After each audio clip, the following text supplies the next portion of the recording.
Hi, ಎಲ್ಲರಿಗೂ ನಮಸ್ಕಾರ. Day 8 of cutting series.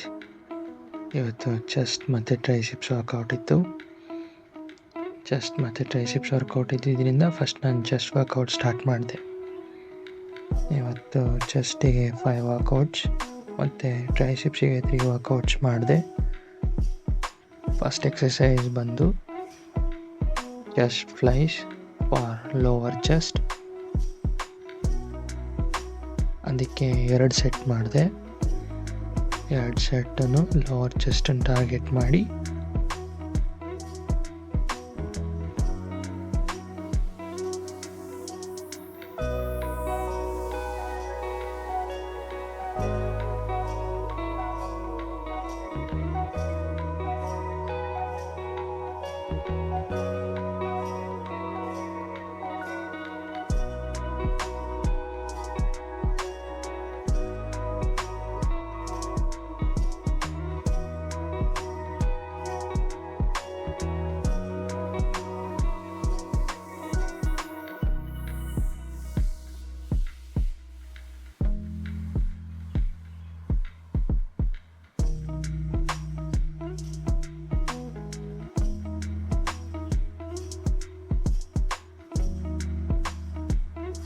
Second exercise peg deck flies ಮಾಡಿದೆ.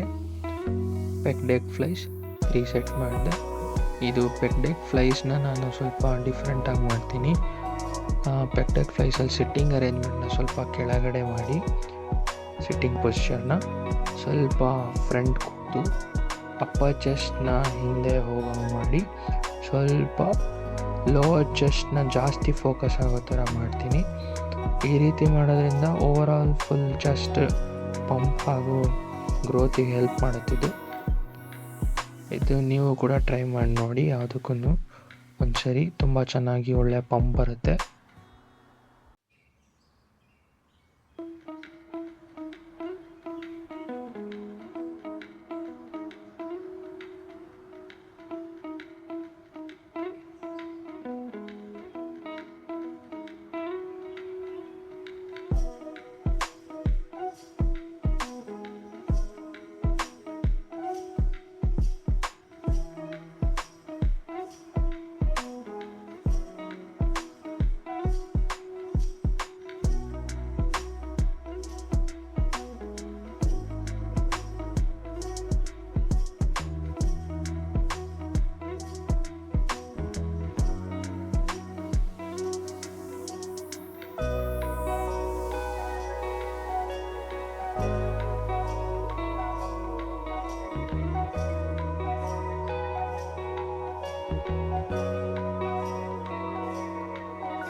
Third exercise ಬಂದು ಇನ್ಕ್ಲೈನ್ ಡಂಬಲ್ ಪ್ರೆಸ್ ಮಾಡಿದೆ. ಇನ್ಕ್ಲೈನ್ ಡಂಬಲ್ ಪ್ರೆಸ್ 4 ಸೆಟ್ ಮಾಡಿದೆ. 4 set ಬಂದು ಲೋವರ್ ಟು ಹೈಯರ್ ಮಾಡಿದೆ. ಫಸ್ಟ್ 10 kg, ನೆಕ್ಸ್ಟ್ ಸೆಟ್ ಬಂದು 15 kg ಮಾಡಿದೆ. ಲೋವೆಸ್ಟ್ ವೆಯ್ಟಲ್ಲಿ ಟ್ರೈ ಮಾಡೋದ್ರಿಂದ ಆದಷ್ಟು ಮಸಲ್ಸ್ನ ಸ್ಕ್ವೀಸ್ ಮಾಡೋಕ್ಕೆ ಟ್ರೈ ಮಾಡಿ. ಫಸ್ಟ್ ಸೆಟ್ ಚೆಸ್ಟ್ ಪ್ರೆಸ್ ಮಾಡುವಾಗ ಯಾವುದೇ ಎಕ್ಸಸೈಸಲ್ಲೂ ಅಷ್ಟೇ, ಫಸ್ಟ್ ಸೆಟ್ ಆದಷ್ಟು ಲೋವೆಸ್ಟಲ್ಲಿ ಟ್ರೈ ಮಾಡೋದ್ರಿಂದ ನಿಮ್ಮ ಮಸಲ್ಗೆ ಫ್ರೆಶ್ ಆಗಿರುತ್ತಲ್ಲ, ಆಗ ಸ್ಕ್ವೀಸ್ ತುಂಬ ಹೆಲ್ಪ್ ಮಾಡುತ್ತೆ. ಗ್ರೋತ್ ಆಗ್ಬೋದು, ಕಟಿಂಗಲ್ಲಿ ಆಗ್ಬೋದು. So second set 15 kg dumbbell press ಮಾಡಿದೆ. Next 20. Third set, fourth set ಬಂದು 25 kg ಮಾಡಿದೆ. ಅದಾದಮೇಲೆ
ಫೋರ್ತ್ ಎಕ್ಸಸೈಸ್ ಬಂದು ಫ್ಲ್ಯಾಟ್ ಬೆಂಚ್ ಫ್ಲೈಸ್ ಮಾಡಿದೆ, ಡಂಬಲ್ ಫ್ಲೈಸ್.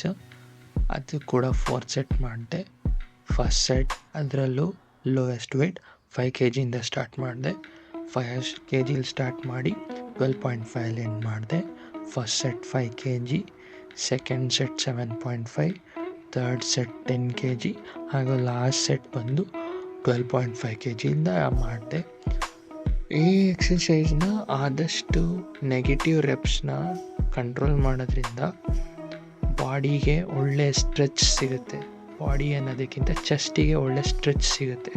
ಆ ಸ್ಟ್ರೆಚ್ ತುಂಬ ಹೆಲ್ಪ್ ಮಾಡುತ್ತೆ ಪೆಕ್ಸ್ ಡೆವಲಪ್ಮೆಂಟ್ ಹಾಗೂ ಮಿಡಲ್ ಇನ್ನರ್ ಚೆಸ್ಟ್ ಡೆವಲಪ್ಮೆಂಟಿಗೆ. ಫೋರ್ತ್ ಎಕ್ಸಸೈಸ್ ಇದಾಗಿತ್ತು.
ನೆಕ್ಸ್ಟ್ ಲಾಸ್ಟ್ ಎಕ್ಸಸೈಸ್ ಬಂದು ಡಿಕ್ಲೈನ್ ಮೆಷಿನ್ ಪ್ರೆಸ್ ಮಾಡಿದೆ. ಸ್ಮಿತ್ ಮೆಷಿನ್ ಪ್ರೆಸ್ಸಲ್ಲಿ ಲಾಸ್ಟ್ ಎಕ್ಸಸೈಸ್ ಆಗಿದ್ದರಿಂದ ಜಸ್ಟ್ 3 ಸೆಟ್ ಟ್ರೈ ಮಾಡಿದೆ.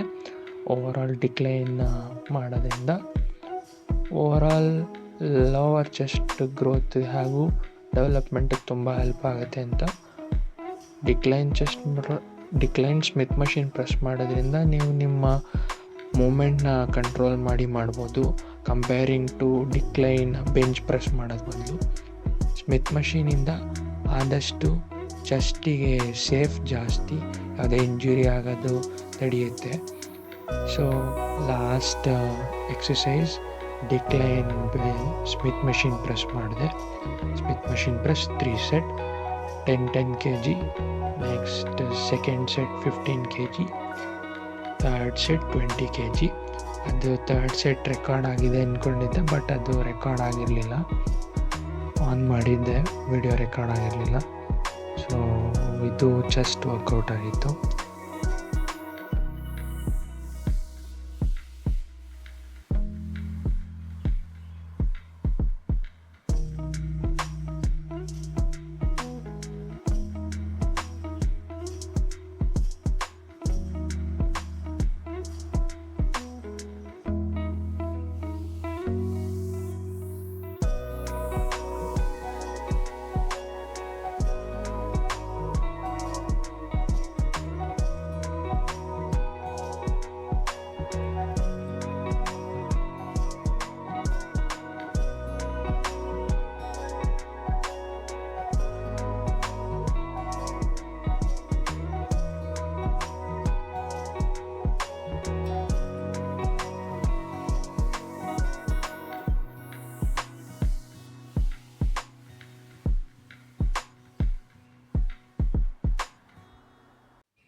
ಅದಾದಮೇಲೆ ನಂದು ಟ್ರೈಸಿಪ್ಸ್ ವರ್ಕೌಟ್ ಇತ್ತು.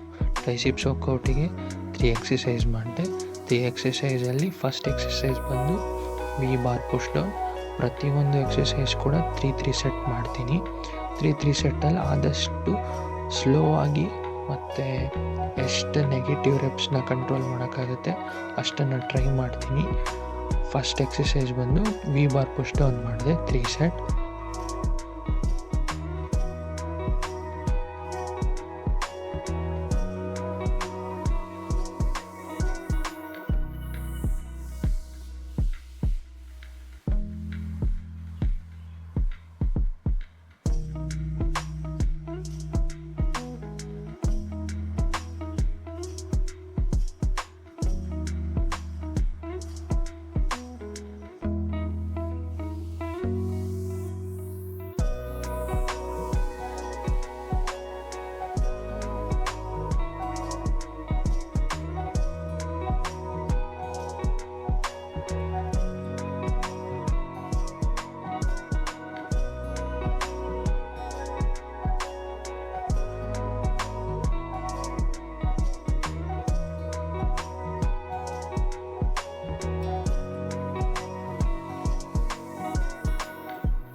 ಸೆಕೆಂಡ್ ಎಕ್ಸಸೈಸ್ ಬಂದು ಓವರ್ ಹೆಡ್ ಸ್ಕಲ್ ಕ್ರಷರ್ಸ್ ಮಾಡಿದೆ.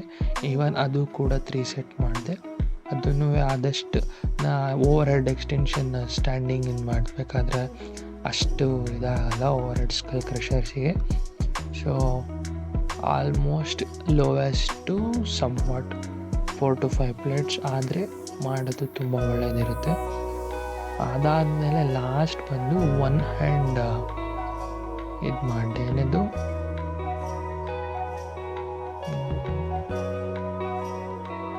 ಲಾಸ್ಟ್ ಎಕ್ಸಸೈಸ್ ಬಂದು ಡಬಲ್ ಓವರ್ ಹೆಡ್ ಎಕ್ಸ್ಟೆನ್ಷನ್ ಮಾಡಿದೆ 1 ಆರ್ಮಲ್ಲಿ. ಅದು ಕೂಡ 3 ಸೆಟ್ ಮಾಡಿದೆ. ಫ್ರಮ್ 5 to 10 kg ಟ್ರೈ ಮಾಡಿದೆ ಯೂಸಿಂಗ್ 1 ಆರ್ಮ್. ಅದರಿಂದ ಆದಷ್ಟು ಸ್ಕ್ವೀಸ್ ಮಾಡೋಕ್ಕೆ ಟ್ರೈ ಮಾಡಿದೆ. ಸೊ ಇವತ್ತಿನ ವರ್ಕೌಟ್ ಈ ಥರ ಇತ್ತು. ಒಳ್ಳೆ ಪಂಪ್ ಬಂದಿತ್ತು ಓವರ್ ಆಲ್ ಪಂಪ್ ಬಂದಿದ್ದರಿಂದ ಜಾಸ್ತಿ ಏನು ಬೇರೆ ಎಕ್ಸಸೈಸ್ ಬಗ್ಗೆ ಫೋಕಸ್ ಮಾಡಲಿಲ್ಲ. ಇವತ್ತು ವರ್ಕೌಟ್ ಈ ಥರ ಇತ್ತು.